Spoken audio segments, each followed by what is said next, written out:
somebody has very cleverly doctored the sign to Footscray to say Foot's Crazy, and now it has its own Facebook page.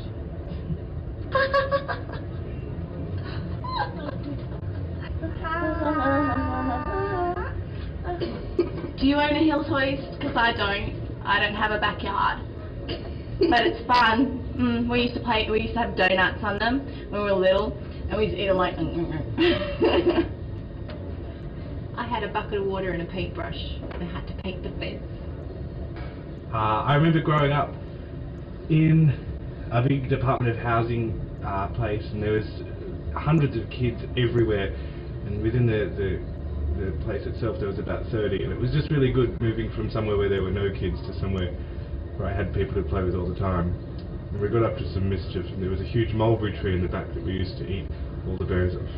I grew up in a very poor suburb in Sydney, and I remember walking around the neighbourhood so much, and there was glass everywhere, but we'd just walk around with no shoes on, and we'd go up to the corner shop, and lunchtime would roll around and our mothers would give us $2 and we get $2 worth of chips that would feed about 6 kids.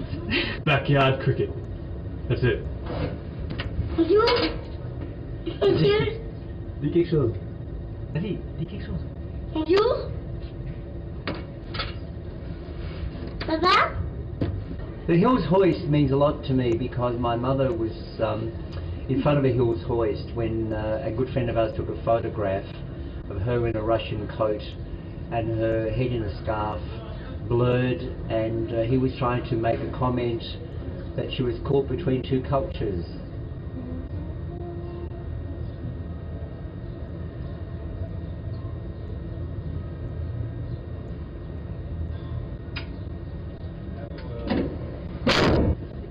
When I was 6, I broke my arm on a Hills Hoist. Wow. I've always wanted to get in the dryer. I feel really safe in here. And warm. Pretty good for winter.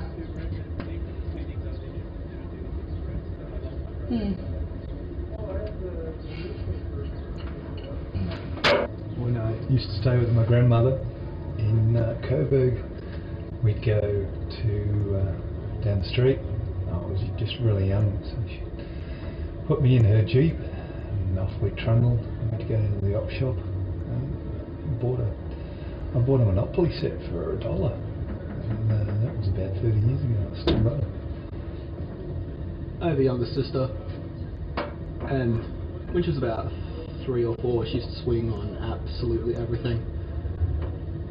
She says she started with the towel rack. She hung on that until it fell off. Then the curtains, that happened too. All the curtain rings they fell off too, they snapped. Eventually, the last thing she got to was actually the clothesline.